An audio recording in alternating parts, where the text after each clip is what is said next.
Rasul SAW mengatakan, "Ballighu anni walau ayat," sampaikan dari aku walaupun satu.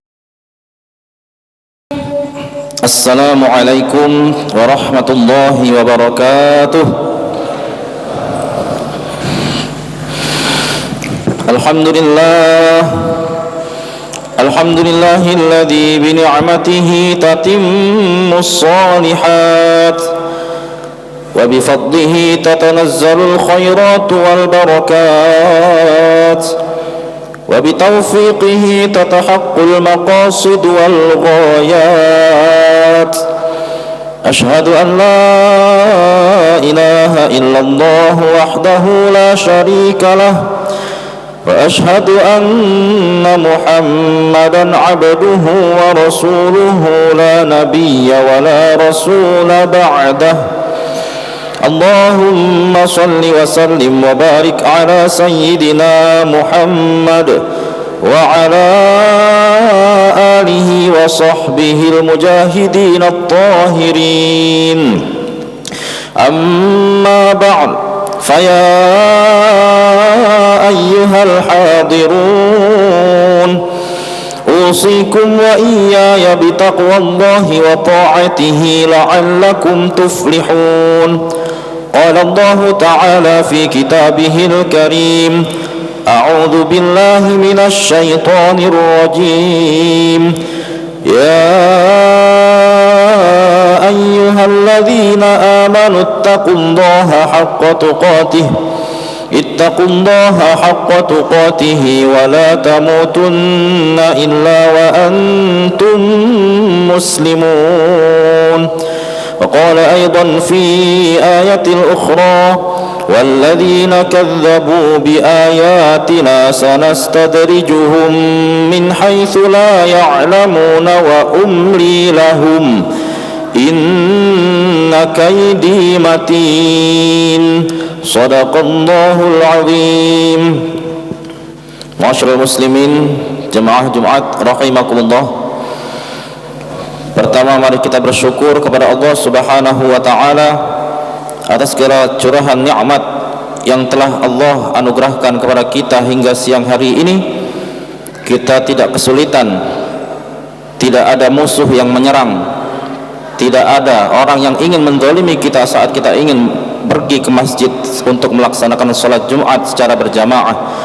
Untuk itu mari kita bersyukur karena kita masih dapat melaksanakan salat Jumat dengan tenang, tidak seperti saudara-saudara kita yang sekarang sedang berjuang memerdekakan negara mereka sendiri, yakni Palestina. Untuk salat saja mereka susah, apalagi untuk bersekolah dan lain-lain sebagainya. Oleh karena itu penting bagi kita untuk mensyukuri nikmat ini dan memanfaatkan kenikmatan Allah ini dengan sebaik-baiknya, memperbanyak ibadah, memperbanyak salat, memperbanyak zakat dan lain sebagainya, sehingga kita termasuk orang-orang yang tidak merugi kelak di akhirat. Salawat dan salam tak henti-hentinya kita hadiahkan kepada junjungan kita Nabi Muhammad sallallahu alaihi wasallam, keluarga beliau, sahabat serta para pengikutnya yang setia hingga akhir zaman. Dan semoga kita yang hadir dalam melaksanakan salat Jumat pada siang hari ini merupakan pengikut Rasulullah sallallahu alaihi wasallam yang kelak diakui beliau di hari kiamat. Amin ya rabbal alamin.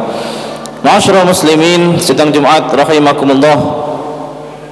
Tak lupa khatib mengingatkan pada diri khatib pribadi dan umumnya para jamaah sekalian untuk sekiranya kita tingkatkan kembali kualitas takwa kita kepada Allah Subhanahu wa taala dengan cara imtithalu awamirillah, melaksanakan atau mengerjakan segala perintah-perintah Allah Subhanahu wa taala, wajtinabu nawahihi, dan berusaha semaksimal mungkin untuk menjauhi segala larangan-larangan Allah Subhanahu wa taala. Dan janganlah nanti ketika kita hendak meninggalkan dunia ini kecuali bekal amal kita sudah banyak, bekal takwa kita sudah banyak, karena Allah Subhanahu wa taala sendiri mengatakan, berfirman dalam surah Al-Baqarah, wa tazawwadu fa inna khairaz zadit taqwa. Maka berbekallah kamu, kata Allah Subhanahu wa taala, karena sebaik-baik bekal ialah takwa. Ma'asyiral muslimin, sidang Jumat rahimakumullah, layaknya orang tua yang memanjakan anaknya Allah pun kerap memanjakan hambanya. Inilah yang dinamakan dengan istidraj. Muhammad Habsyi Ash-Shidiki dalam tafsir Al-Quran Al-Majid An-Nur jilid kelima menerangkan bahwa istidraj adalah pemanjaan agar lebih terjerumus kepada kehinaan. Mereka mengira melalui berbagai kenikmatan Allah sedang memberikan kemuliaan, padahal Allah sedang menghinakan perlahan-lahan dan bahkan membinasakan mereka. Kemudian mereka selalu berbuat maksiat dan tidak pernah beribadah, namun Allah berikan kemewahan dunia kepada mereka. Allah memberikan harta yang berlimpah, padahal mereka tidak pernah bersedekah. Allah karuniakan rezeki berlipat-lipat, padahal jarang sholat. Tidak senang pada nasihat ulama dan terus berbuat maksiat. Hidup dikagumi, dihormati, padahal akhlaknya sangat bejat. Diikuti, diteladani dan diidolakan, padahal bangga mengumbar aurat dalam berpakaian. Sangat jarang diuji sakit, padahal dosa-dosanya menggunung.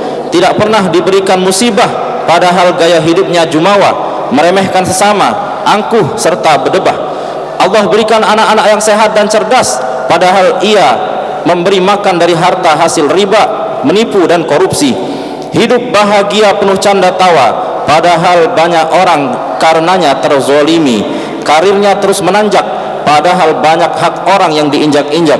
Semakin tua semakin makmur, padahal berkubang dosa sepanjang umur. Dalam Al-Quran Allah Subhanahu wa ta'ala mengingatkan perihal hal tersebut. A'udzubillahi minasyaitonir rajim. Walladzina kadzdzabu biayatina sanastadrijuhum min haitsu la ya'lamun. Yang mana artinya, dan orang-orang yang mendustakan ayat-ayat kami akan kami biarkan mereka berangsur-angsur ke arah kebinasaan dengan cara yang tidak mereka ketahui, dan aku akan memberikan tenggang waktu kepada mereka. Sungguh bencanaku sangat teguh. Sungguh rencanaku sangatlah teguh. Hadirin rahimakumullah, istidraj itu berasal dari kata istadraja yastadriju istidrajan, yang berakar kata dari daraja, yang secara bahasa berarti tangga, meningkat sedikit demi sedikit, tahap demi tahap ataupun perlahan-lahan. Sedangkan secara istilah merupakan kenikmatan materi yang diberikan kepada seseorang secara lahir semakin bertambah, tetapi kenikmatan yang bersifat imateril semakin dikurangi atau dicabut, sementara ia tidak menyadari hal tersebut. Secara lahiriah kemewahan duniawi Allah berikan kepadanya, namun secara batiniah perintah ketakwaan ittaqullah kepadanya ia abaikan. Uraian tersebut diperkuat oleh Rasulullah sallallahu alaihi wasallam melalui hadis yang berbunyi, an Uqbah bin Amir anin Nabi sallallahu alaihi wasallam qala, idza ra'aita Allah yu'til 'abda min ad-dunya 'ala ma'asihi ma yuhibbu fa innama huwa istidraj. Thumma tara Rasulullah sallallahu alaihi wasallam falamma nasu ma dzukiru bihi fatahna 'alaihim abwaaba kulli syai' hatta idza farihu bima utu akhadnahum baghtatan fa idahum mublisun. Yang mana artinya dari Uqbah bin Amir bahwasanya Rasulullah sallallahu alaihi wasallam beliau bersabda, jika kamu melihat Allah memberikan kemewahan dunia kepada hambanya yang suka melanggar perintah-perintahnya, maka itulah yang disebut dengan istidraj. Kemudian beliau Rasulullah membaca firman Allah Subhanahu wa taala surah Al-An'am ayat 44, maka tatkala mereka melupakan peringatan yang telah diberikan kepada mereka, kami pun membukakan semua pintu-pintu kesenangan untuk mereka, sehingga apabila mereka berbangga dengan apa yang telah diberikan kepada mereka itu, kami siksa mereka dengan sekonyong-konyong. Maka karena itu mereka terdiam berputus asa. Hadis riwayat Imam Ahmad. Buya Hamka dalam tafsir Al-Azhar jilid 3 menjelaskan bahwa istidraj menurut Quran surat Al-An'am ayat 44 bermakna dikeluarkan dari garis lurus kebenaran tanpa ia sadari. Allah Subhanahu wa taala memperlakukan apa yang Dia kehendaki, dibukakan segala pintu kesenangan untuknya hingga orang tersebut lupa diri. Bila dianalogikan, ibaratnya tidak ingat bahwa sesudah panas pasti ada hujan, sesudah lautan tenang pasti ada gelombang. Mereka dibiarkan berbuat maksiat dengan hawa nafsunya hingga tersesat sangat jauh, lalu siksaan Allah datang sekonyong-konyong. Allah melakukan pembiaran atas kemaksiatan yang mereka lakukan, memberikan kesenangan terus-menerus yang melalaikan, hingga pada saatnya Allah akan mencabut semua kesenangan sampai mereka termangu dengan penyesalan yang terlambat. Hal ini terjadi juga pada zaman dahulu. Istijrat juga menimpa dari kaum Nabi Musa, yakni Fir'aun dan Qarun. Fir'aun diberikan kekuasaan tetapi tetap jumawa. Akhirnya Allah tenggelamkan ia karena kepongahannya. Ia menjadi manusia yang sombong dan menentang, bahkan mengaku dirinya sebagai Tuhan. Akhirnya ia mati ditenggelamkan di dalam laut bersama pasukannya ketika mengejar Nabi Musa dan Bani Israel. Kemudian Qarun adalah salah satu orang yang hidup pada zaman Nabi Musa alaihi salam. Awalnya ia adalah orang yang miskin, yang tidak punya apa-apa. Kemudian diajarkan kepadanya oleh Nabi Musa alaihi salam tentang cara mengelola emas. Dalam waktu singkat ia pun menjadi kaya raya dengan mempunyai banyak emas dan harta melimpah. Akan tetapi lambat laun ia mulai lupa kepada Allah Subhanahu wa taala. Qarun dengan kelalaiannya pun dibinasakan dengan ditelan bersama harta-hartanya. Makanya kalau hari ini ada yang menemukan harta tertimbun dalam tanah, orang-orang akan menyebutnya sebagai harta karun, dengan dinisbatkan kepada harta Qarun yang ditelan oleh bumi. Sebagaimana firman Allah Subhanahu wa taala, "Wala yahsabanna alladziina kafaru annama numli lahum khairul li anfusihim innama numli lahum liyazdadu isma walahum 'adzabun muhin." Dan janganlah sekali-kali orang-orang kafir menyangka bahwa pemberian tangguh kami kepada mereka adalah lebih baik bagi mereka. Sesungguhnya kami memberi tangguh kepada mereka hanyalah supaya bertambah-tambah dosa mereka dan bagi mereka azab yang menghinakan. Ma'asyiral muslimin dan Jumat rahimakumullah, istidraj bisa terjadi kepada siapa saja, baik orang awam maupun ahli ibadah. Orang mukmin akan merasa takut dengan istidraj, yakni kenikmatan semu yang sejatinya adalah murka Allah Subhanahu wa taala. Namun sebaliknya, orang-orang yang tidak beriman akan beranggapan bahwa kesenangan yang mereka peroleh merupakan sesuatu yang layak untuk dibanggakan dan didapatkan. Biasanya istidraj diberikan kepada orang-orang yang hatinya telah mati. Mereka adalah orang yang tidak merasa bersedih atas ketaatan yang ditinggalkan dan tidak pernah menyesal atas kemaksiatan yang terus dilakukan. Secara psikologis, orang yang tertimpa istidraj perilakunya sangat terlena dengan semua yang ia punya, sehingga lupa bahwa semuanya hanyalah titipan sementara. Ia lupa bersyukur atas nikmat yang diberikan tersebut. Begitu juga ia gemar melakukan kemaksiatan tanpa merasa berdosa sedikit pun, dan menganggap nikmat yang Allah Subhanahu wa taala berikan kepadanya merupakan sebuah kebaikan untuknya. Ketika hal ini terjadi, maka akan berakibat nantinya mendapatkan siksaan dari arah yang tidak disangka-sangka. Maka dari itu perlu meminta pertolongan kepada Allah Subhanahu wa taala dan juga mengasah keimanan agar terus meningkat sehingga menyadari hakikat nikmat dan siksaan. Cara termudah untuk membedakan kesenangan yang datangnya dari kemurahan Allah dengan istidraj adalah dengan ketakwaan. Jika orang tersebut taat dalam beribadah, bisa jadi nikmat yang diterima itu merupakan kemurahan hati dari Allah Subhanahu wa taala. Begitupun sebaliknya, apabila orang tersebut lalai dalam ibadah, bisa jadi itu merupakan istidraj. Barang siapa saja yang saat ini sedang diliputi kebahagiaan, sedang merasakan rezeki yang lancar, kenaikan jabatan ataupun kebahagiaan lainnya, perlulah untuk waspada. Bisa jadi saat ini ia sedang teridentifikasi mengalami istidraj. Bagaimana cara mengenalinya? Berikut ini adalah cara-cara mengenali istidraj. Yang pertama, nikmat dunia yang semakin bertambah namun keimanan kita semakin menurun. Kemudian yang kedua, mendapatkan kemudahan hidup meski terus-menerus melakukan maksiat kepada Allah. Kemudian yang ketiga, rezeki selalu bertambah meski terus lalai dalam beribadah. Lalu keempat, semakin kaya namun semakin merasa kikir dan hatinya kikir.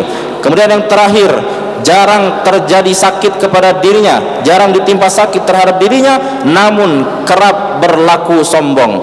Hal ini selaras dengan apa yang dikatakan oleh Syekh Ibnu Athaillah As-Sakandari dalam Al-Hikam, yakni khif min wujudi ihsanihi ilaika wa dawami isaatika ma'ahu ayyakuna dzalika istidrajan sanastadrijuhum min haitsu la ya'lamun, yang mana artinya takutlah pada perlakuan baik Allah Subhanahu wa taala kepadamu di tengah kedurhakaanmu yang terus menerus kepadanya, karena itu bisa jadi adalah sebuah istidraj, seperti firman-Nya, kami mengistidrajkan mereka dari jalan yang mereka tidak ketahui. Ma'asyiral muslimin rahimakumullah, berdasarkan uraian tersebut di atas dapat disimpulkan bahwa ketika seseorang mendapatkan kenikmatan, baik kenikmatan materi maupun non materi, hendaklah ia selalu bersyukur atas nikmat yang diberikan oleh Allah, Zat yang Maha Pemberi, dan bukanlah malah merupakan Allah Subhanahu wa taala, dan segera bersyukur kepadanya baik secara lisan, perbuatan maupun keyakinan dalam hati. Realisasi syukur itu bisa berupa semakin rajin kita dalam beribadah, kemudian juga kita dapat juga melaksanakan ibadah-ibadah yang lain, bersedekah maupun berperilaku-perilaku manfaat bagi orang lain. Begitu bahayanya istidraj, sampai-sampai Umar bin Khattab pernah berdoa, ya Allah, sesungguhnya aku berlindung kepadamu dari mustadraj, atau orang yang ditarik dengan berangsur-angsur ke arah kebinasaan. Ma'asyiral muslimin rahimakumullah, mudah-mudahan kita bangsa Indonesia yang sekarang sudah menikmati kenikmatan merdeka yang diberikan oleh Allah Subhanahu wa taala ini bukan malah menjadi istidraj bagi kita. Caranya dengan cara kita mensyukuri nikmat Allah dengan kemerdekaan ini, kita ibadah kepada Allah, kita bantu sesama, kita lakukan semua ibadah-ibadah yang perintahkan Allah dan menjauhi segala larangan-larangan Allah.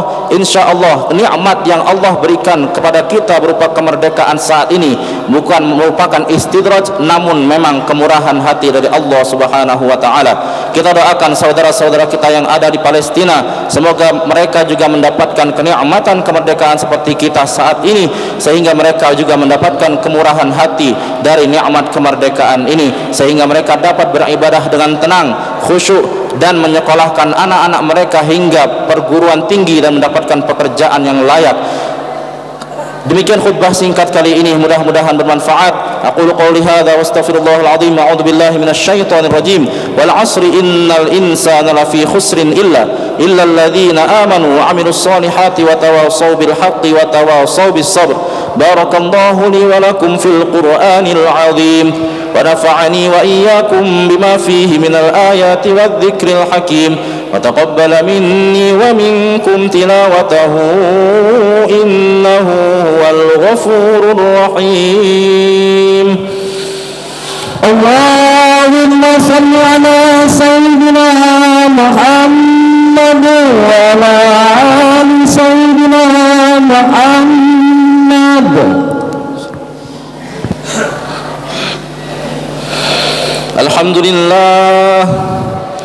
الحمد لله على إحسانه والشكر له على توفيقه وامتنانه، وأشهد أن لا إله إلا الله وحده لا شريك له، وأشهد أن سيدنا محمدا عبده ورسوله الداعي إلى رضوانه.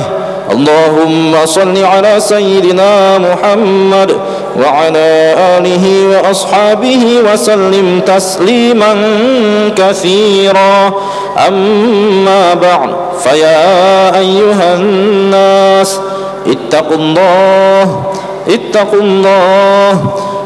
الله فيما أمر وانتهوا عما نهى، واعلموا أن الله أمركم بأمر بدأ فيه بنفسه وثنى بملائكة بقدسه، وقال تعالى: إن الله وملائكته يصلون على النبي يا أيها الذين آمنوا صلوا عليه وسلموا تسليما.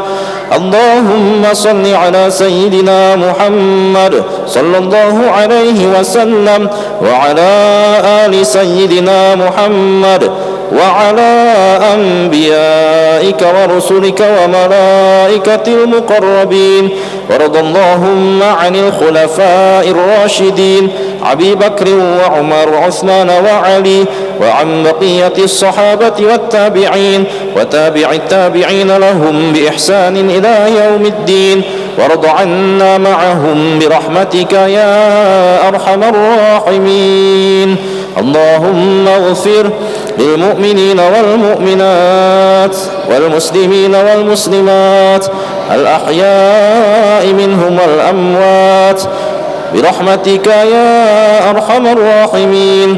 اللهم أعز الإسلام والمسلمين وأذل الشرك والمشركين وانصر عبادك الموحدين وانصر من نصر الدين واخذل من خذل المسلمين ودمر أعداء الدين واعل كلماتك إلى يوم الدين.